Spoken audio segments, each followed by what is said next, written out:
bonjour à tous, bienvenue pour cette nouvelle édition du Club Imo, le club de l'immobilier avec notre invitée aujourd'hui, c'est Sandrine Allonnier. Bonjour. Bonjour. Vous êtes responsable des relations banques et porte-parole de vousfinancer.com, réseau de courtiers en crédit immobilier avec plus de 110 banques partenaires.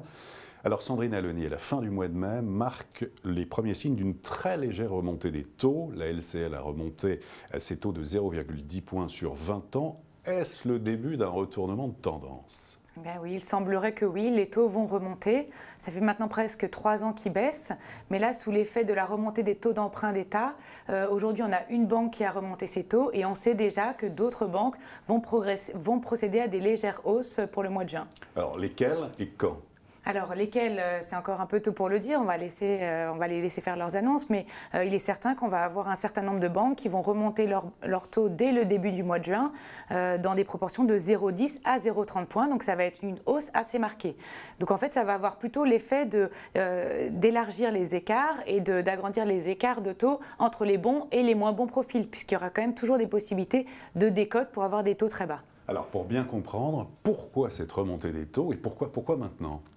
Alors pourquoi maintenant? Personne ne pouvait s'y attendre. En fait, on a eu une très forte hausse des taux d'emprunt d'État qui sont passés de 0,25 début avril, un plus bas, jusqu'à 1% là début mai. Donc cette très forte remontée entraîne inévitablement une hausse des taux bancaires et elle est liée tout simplement à la politique de la Banque centrale européenne qui a fait une opération de quantitative easing qui a eu pour effet d'abord de baisser les taux puis de les remonter parce qu'aujourd'hui les investisseurs savent que cette opération va fonctionner, que l'inflation va remonter et que la croissance va revenir. Donc c'est finalement des bonnes nouvelles qui entraînent la hausse des taux. Donc il faut aussi le voir un petit peu comme un signe de reprise économique.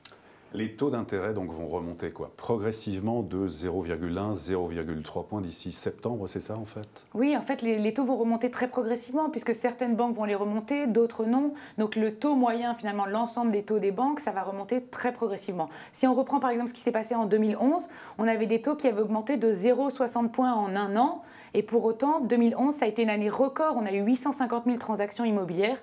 Donc même si remontée des taux il y a, elle sera progressive et elle ne va pas forcément être de nature à bloquer le marché.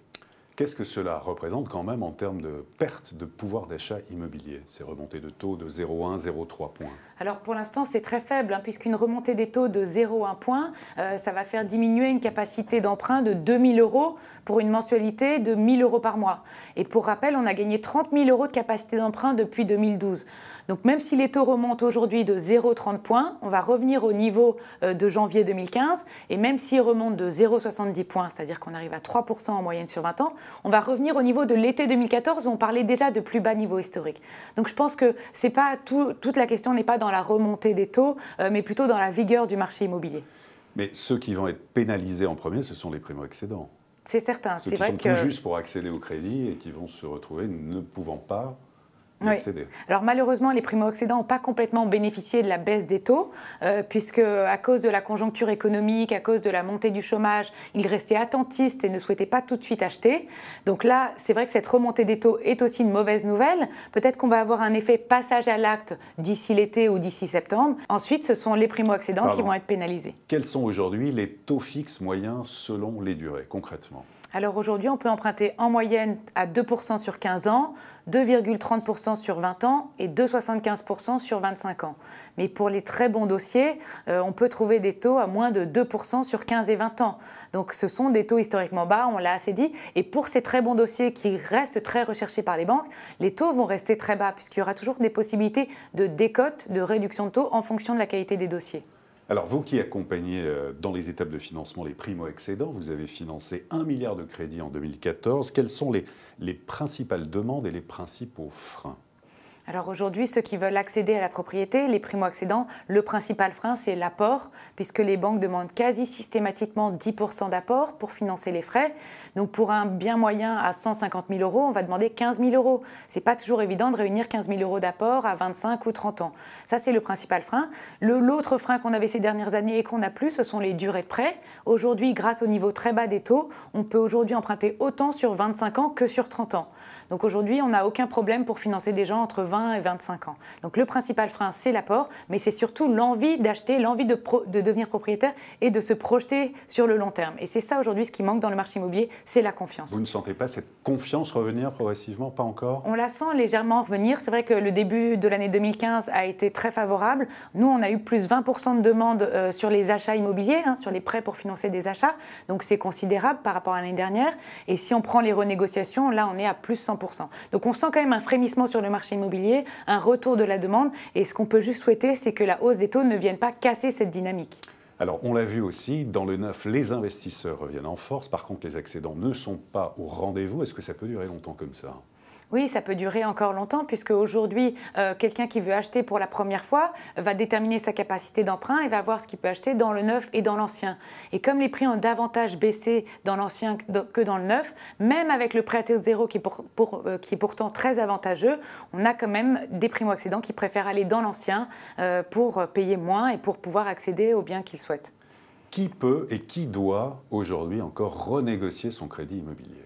Alors là, c'est vrai que compte tenu du niveau des taux et des perspectives de remontée, c'est aujourd'hui vraiment le moment. Et aujourd'hui, globalement, tous ceux qui ont pris un crédit ces 10 dernières années à plus de 3,5%, donc ce qui concerne quasiment tous les crédits, peuvent aujourd'hui le renégocier. Puisque si on a un taux à plus de 3,5%, on va pouvoir avoir aujourd'hui 2,5% sur des durées de 10 à 15 ans, 20 ans. Et là, c'est là justement qu'on va pouvoir faire une économie très importante. Aujourd'hui, quelqu'un qui a un crédit pris en 2012 de 200 000 €, en le renégociant à 2,5% au lieu de 4,30 l'année en 2012, on va faire économiser 40 000 €. Donc vraiment, c'est le moment d'aller voir quelqu'un, de voir si on peut renégocier, puisque si les taux remontent, forcément, moins de gens seront concernés et les renégociations seront moins intéressantes. Pour terminer, en quoi faut-il être particulièrement attentif aujourd'hui quand on souhaite acheter un bien immobilier?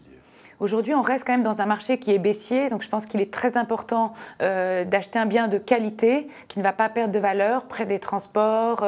On peut aussi, pour faire des plus-values, regarder les projets dans le quartier. Je pense qu'il faut vraiment être attentif à la qualité du bien et bien monter son dossier de prêt pour pouvoir bénéficier de taux toujours très bas malgré la remontée. Sandrine Alonier, merci beaucoup. À bientôt. Et à très bientôt pour une prochaine édition du Club Imo, Explore Imo, Le Figaro.